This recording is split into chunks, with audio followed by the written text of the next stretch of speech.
ถ้ามักวิถีชีวิตแบบนี้นำคือกันอย่าลืมกดไลค์กดแชร์ให้เด้อแล้วก็ฝากกดติดตามเพจ Facebook แดแล้วก็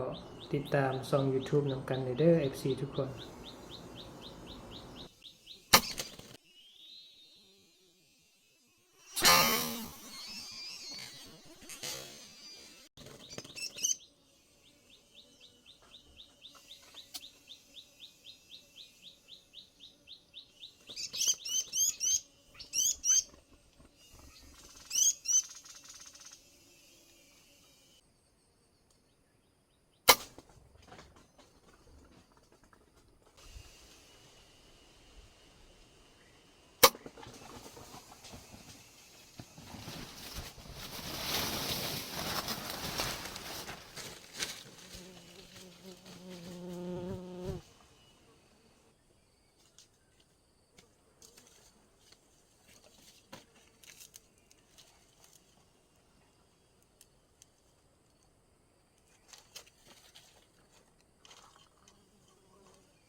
เมื่อกี้ยิงนกปืนจับอยู่ถึงนี่เนาะ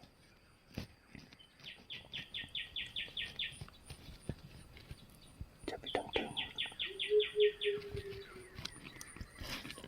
ไว้จับงานนี่จับอยู่งานนี่เนาะยิงมันเอาลูกหน้าตกไปอยู่บนจับมันจับอยู่นะแคมนี่จับอยู่พี่แต่บ่ได้ยิงเนาะว่าจะยิงมันแค่ปวดสัญญาณบ่ถือตายมันขึ้นไปถึงพุ่นไปยิงพุ่นเนาะ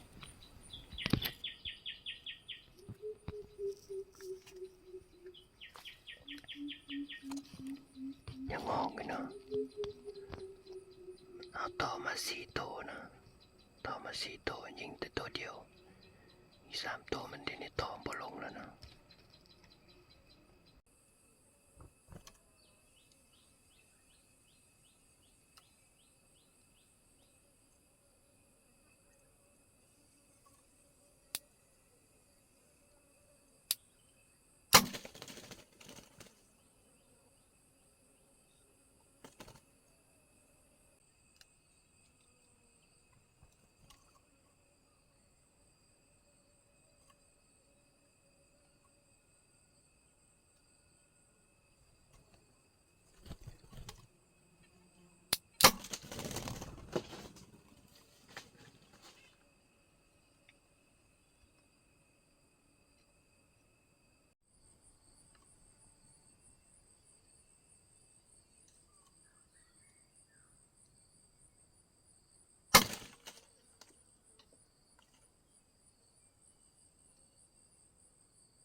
ขอขอบใจ FC ทุกๆคนเด้อ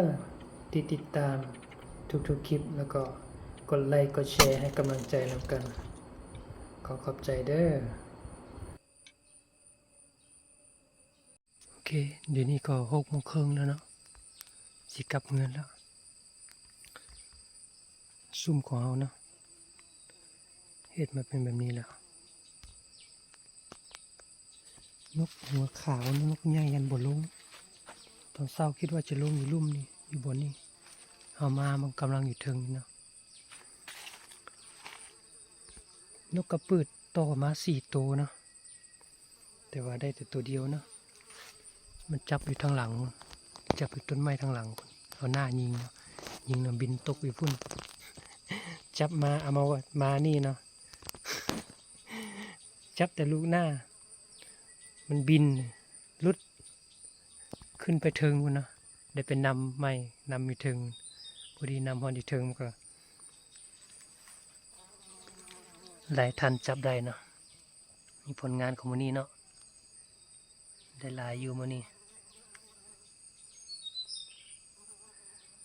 ได้นกขวก8 ตัวเนาะได้นกตัวหัวจุกนี่ตัวนี้ตัวใหญ่ตัวหนึ่งเนาะโอเควันนี้พอได้หลายอยู่ได้นกใหญ่อยู่นกน้อยมีแต่4 ตัวเนาะโชคดีหมดทุกคนเด้อพบกันโอกาสหน้า